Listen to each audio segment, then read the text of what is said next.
Se dirige-t-on vers une légalisation du cannabis en Allemagne? Tous les signaux sont désormais au vert après l'adoption aujourd'hui en Conseil des ministres d'un projet de loi encadrant l'achat et la consommation du fameux psychotrope. Un texte qui doit encore être voté par le Parlement allemand dans les prochaines semaines. S'il est validé, nos voisins se doteraient ainsi d'une des législations les plus libérales d'Europe concernant le cannabis. Une mesure qui divise en Allemagne où les avis concernant cette légalisation sont très partagés. C'est ce qu'a constaté l'envoyé spécial d'Europe 1 à Kehl. Le reportage de Tatiana Geselman.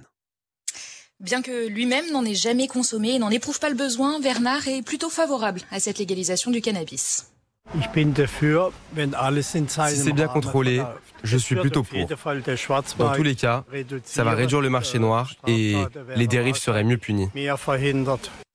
Hakan est lui aussi du même avis. Ce jeune Allemand de 24 ans affirme ne pas fumer de joint à titre personnel, mais 50% de son entourage, si.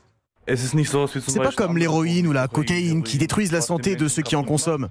Là, c'est une drogue qui peut être prescrite par un médecin. Donc je ne vois pas la différence avec la cigarette qui est aussi une drogue. Et c'est justement ça qui inquiète Arsou. Elle est devenue très tôt addicte à la nicotine, justement car les cigarettes sont en vente libre. Alors elle craint le même scénario avec le cannabis. Je me rappelle très bien comment ça s'est passé avec les cigarettes. Évidemment, on ne pouvait en acheter que si on avait plus de 18 ans. Mais moi, comme les autres, on a pu y avoir accès bien plus jeune. Donc là, j'imagine que ça pourrait être pareil avec le cannabis. Une dérive que le gouvernement allemand entend contrer via une large campagne de prévention à destination des mineurs.